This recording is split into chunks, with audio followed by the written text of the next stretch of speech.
Okay, well, as you all know, it's Louise from Looking Forward Hypnotherapy. I'm going to give you a bit of I mean, it's going to be awful, but we're just going to have a bit of a chat about hypnotherapy today and how I came across it, how I came to do it. So hands up if you've ever heard of solution-focused hypnotherapy. Can't actually see you, so I don't know why I'm asking. I'm like staring at my slide. There are a few hands up, Louise. Not a few hands up. Yeah, so that's what I specialise in, solution-focused hypnotherapy, which it's a very special form of hypnotherapy because we look forward and we look at solutions. You don't have to talk about kind of the problems or anything that's happened in the past, and that's why it's so wonderful, because it gets you to look at your future. And hands up, again, I'm going to need your help, Vicky. Hands up if hypnotherapy makes you think of like being on holiday with a family and there's some entertainment going on and everybody, like somebody ends up like looking like a chicken or looking for a lost contact lens that doesn't exist. There are some nodding heads, let me tell you. Yeah, perfect. So that, I think there's a lot of stigma around hypnotherapy, but hopefully today we'll give you a bit of clarification on what solution-focused hypnotherapy is and why I specialise in it. But first of all, a bit about me. So the reason I got into hypnotherapy is because it literally changed my life. So I had quite a traumatic experience and I was one of these people that just kept going. So I remember reading a book that said your brain goes back to kind of normal after 3 months. So in my mind, I thought if I carry on and get to 3 months, everything will go back to normal. But 3 months came and went, and then 6 months came and went. And I was still feeling just like not myself. So then 9 months came and lockdown happened. So for me, it was a relief as I didn't have to pretend anymore. I'm a sociable person and I love to go out. Like my favourite thing is sit in a beer garden with friends. I was going to say fag in hand, but no, that's not me. But especially not on a recording, damn it. But it's that kind of social aspect, that social lovely kind of aspect. And when everything started kind of opening up again, I realized that those things that usually kind of bring me joy just weren't bringing me joy anymore. I found like I was faking my life. So I mean, this is my nephew in the pictures, and like I was lucky enough to look after him through COVID, and when I was playing with him, I felt like I was kind of faking it, and it was like I realised then that something wasn't right. If you're not happy around that little face, then there's something wrong in there. So that's when I decided to go and get help, and somebody suggested solution-focused hypnotherapy to me, so that's what I went for. Okie doke.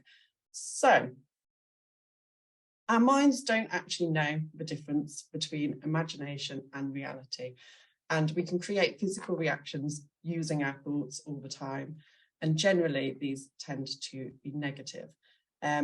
So what I want you all to do is close your eyes. Everybody close your eyes, and I want you to imagine that you're in a restaurant and that you've ordered your absolute favourite dessert. So if you're not a dessert person, then just imagine street food, and it can be anything that you desire at all. Still got your eyes closed. So the waitress brings it over and places it in front of you. So imagine that waitress bringing it over to you and you can smell it. The smell of it wafts past your nose and your mouth starts to water and you pick up the spoon to take a mouthful of it. So I want you all to open your eyes again now. Don't feel like I'm doing this very well, sorry. I told you I'm ruined today. But so if you open your eyes again, did anyone find that your mouth starts to water or even just a smile comes to your face? This just shows you the power of the mind. So you had a physical reaction to an imagined situation. And like I was saying before, our minds don't know the difference between imagination and reality. So we can create physical reactions simply by using our thoughts all the time, and these generally tend to be negative. So it might be that you have a presentation coming up that you're worried about, and you might imagine that going wrong 50 times. The actual presentation goes quite well because generally they do, but your brain has attended 51 of those presentations.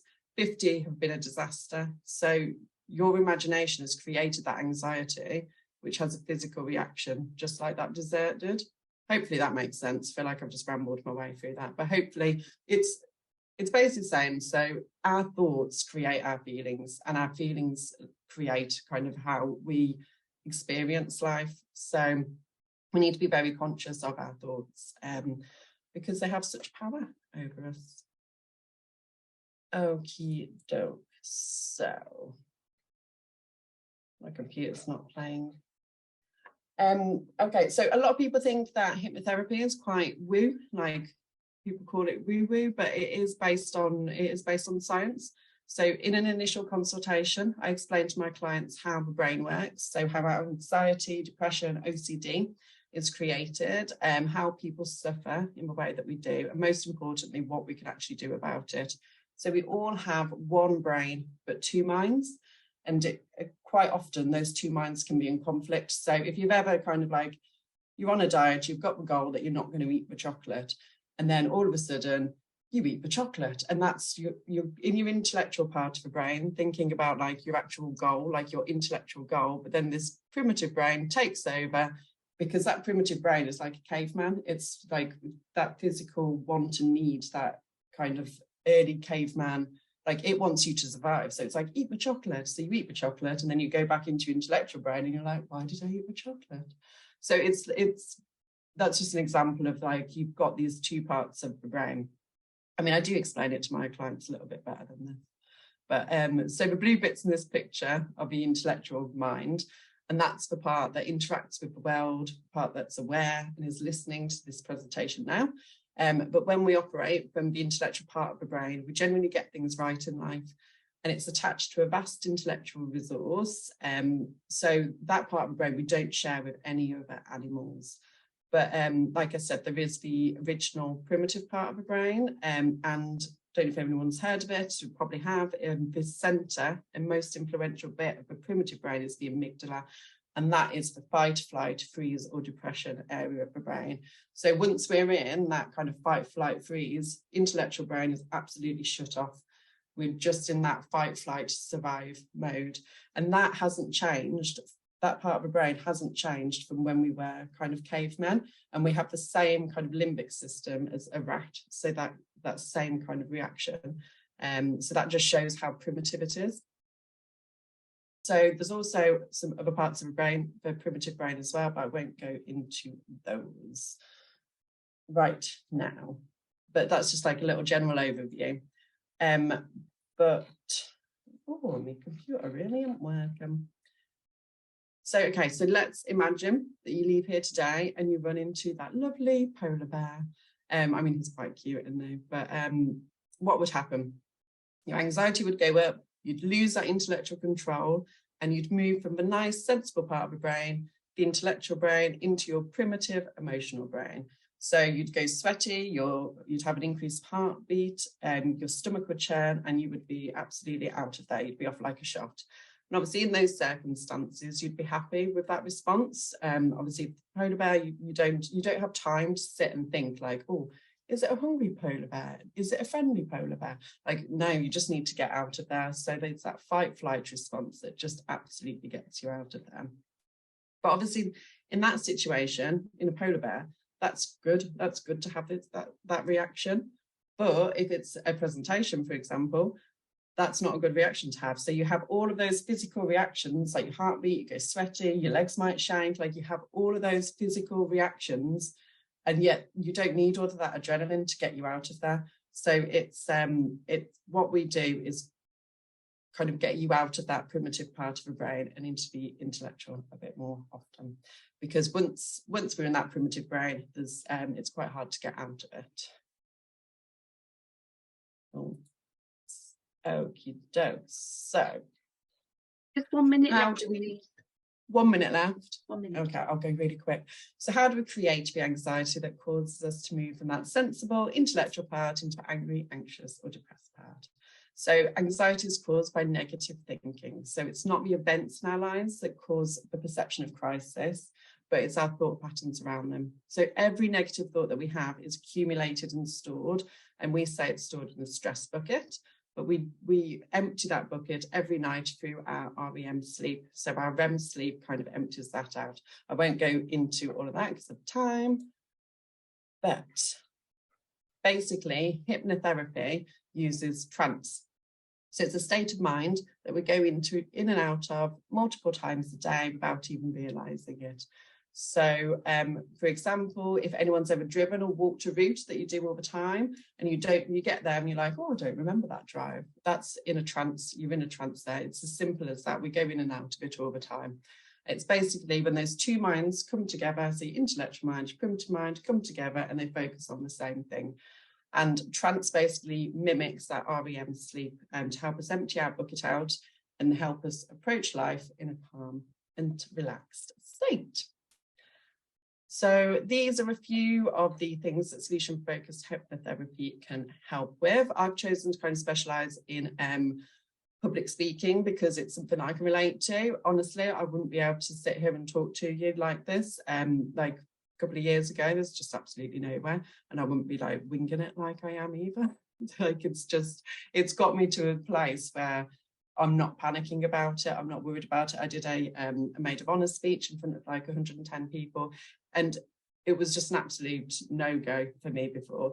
But as you can see, there's a huge list of things that it can help with. And I do help, although I specialise in public speaking, I do help people with all of these things as well, because I like the variety.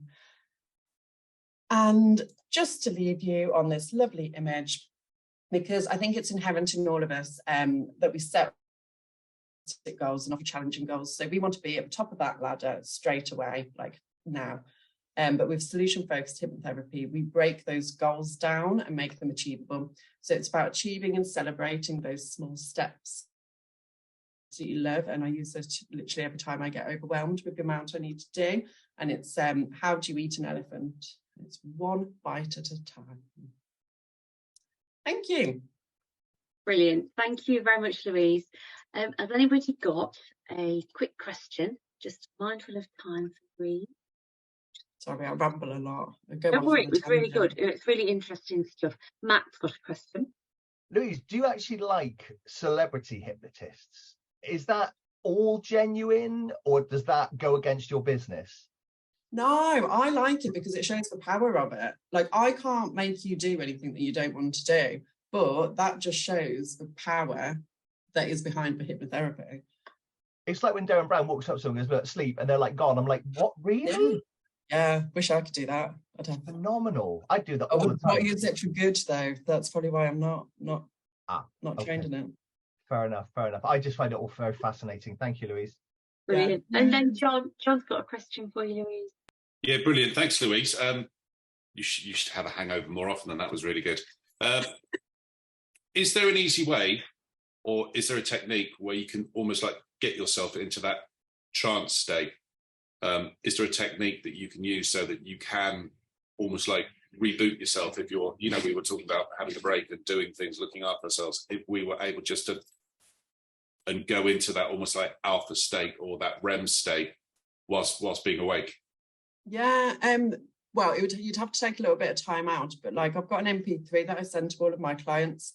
It's about 20 minutes long. So if you can take that 20 minutes out, just sit and listen to it. Like, I would recommend eyes closed. You don't have to close your eyes, but just listening to that kind of calms your brain down and brings those two brains together. So yeah, I mean, there's loads out there as well, like on different apps and stuff that can just like calm your brain, like calm, literally calm app, Headspace, things like that.